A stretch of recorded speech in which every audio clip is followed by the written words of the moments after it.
what has it been like over the course of the last week since winning another national championship? Yeah, I think it's been really surreal. It kind of didn't really sink in till about a couple days after, and I woke up feeling super emotional and just so grateful for another opportunity to compete and then win a national championship. Not many people get to do it. So, it's definitely been surreal, but in my head, I'm one of those people that's like, all right, time to get back to work for next year. So, I've been working out again. This is your second one already, correct? Correct. I, Yes. I mean, did you ever imagine that was weird with the balloons? Did you ever imagine that when you went to Texas that you'd already have two under your belt, sort of just like that? Yeah, I mean, honestly, not really. I knew I was coming to Texas because I wanted to compete for national championships. I wanted to win national championships. So I wanted to be a part of a program that could do so. But going back to back and with the best people in the world, is more than I could have ever imagined. So it's, yeah, definitely surpassed all expectations. For you, you're also named to the Final Four All Tournament team. What did that mean to you this year? Yeah, that meant the world to me. I mean, honestly, at the end of the day, I don't really care about the individual awards. I care about my team. And if we're not winning national championships, then those awards don't matter. But I will say that it was pretty awesome. In those moments, you realize how much your hard work really is paying off. And you just want to give to your team. And when you get those things, it's like, wow, I really gave to my team this year. So it was a really awesome feeling. And I got to cry on my sister's shoulder. So it was awesome. Your sister played volleyball at UIndy, correct? IUPY. IUPY. Your dad played sports at Yes, UIndy. So, correct, correct. so to be there, sort of experiencing that with your sister, I mean, was that just a surreal moment? Also, Yes. I mean, right when I win those, like when we won the first year and when we won this year, she's honestly the first person I think of. I mean, I obviously think of my parents, but my sister was the one that started playing volleyball outside with me when I was 2 years old.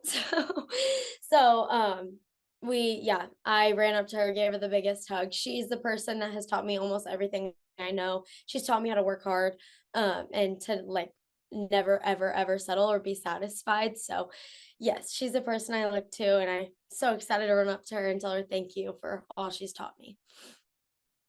so you get to experience that moment with your sister. For people who don't get to experience winning a national championship and what that initial moment is like right after when everyone's hugging each other, when the trophy's presented, just what is that moment like? Yeah, I would say it's honestly kind of a moment of shock. Like, you're so emotional and you're like, we just did that. But at the same time, it hasn't sunk in yet.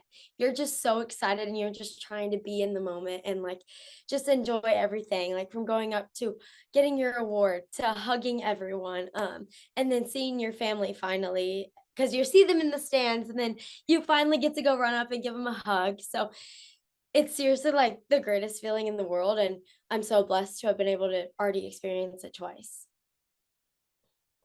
You mentioned how it's already back to work a little bit. Are you already thinking three-peat?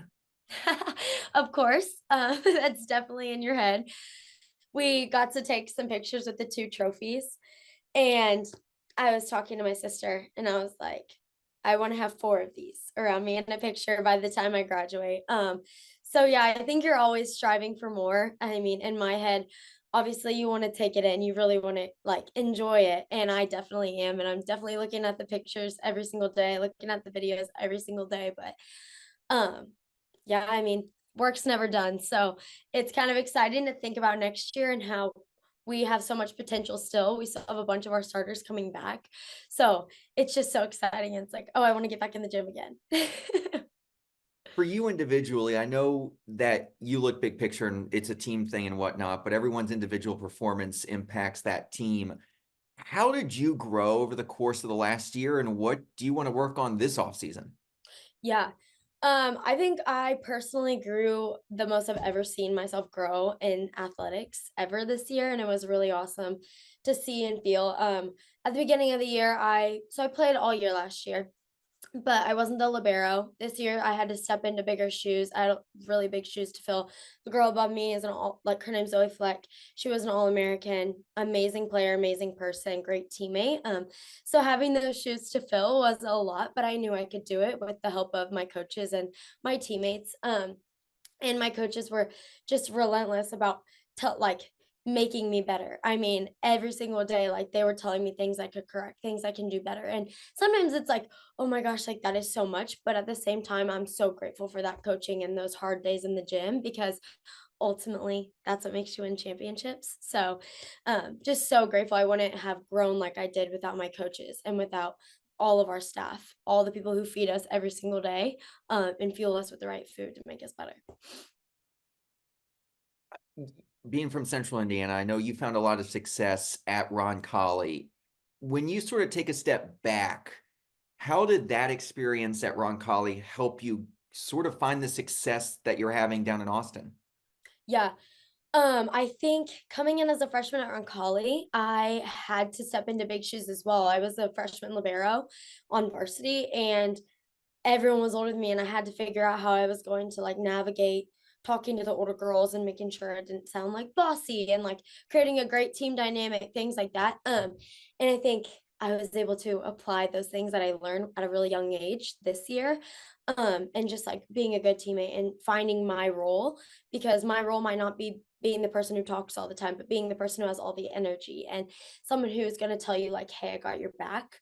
But also just like I don't know. The whole team aspect of volleyball is just like the neatest thing in the world. And that's my favorite part of the sport.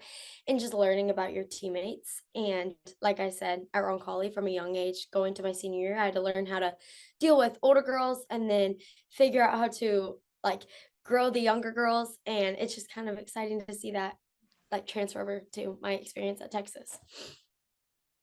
And then last thing, obviously there's a lot of young volleyball athletes out there that are just either getting started in the sport or junior high, high school, et cetera, et cetera. If they're watching this, especially if they're from Central Indiana, what's your best piece of advice, your message to them about what it takes to find the success that, you're having, but for them down the road? Yeah. I love this question. And I could answer it a million different ways, but I think the best thing is to never let someone tell you that you can't. People thought it was crazy of me to go to Texas, someone who's always ranked number one from a young girl in Indiana, but I knew I could, and I knew I could make a difference in the program. And my family always told me that. So they always pushed me. I think my advice is continue to work hard, never be satisfied because there's always so much more to shoot for. And one day you're going to look back at the hard days and be so, so grateful that you pushed yourself. So that's what I would say.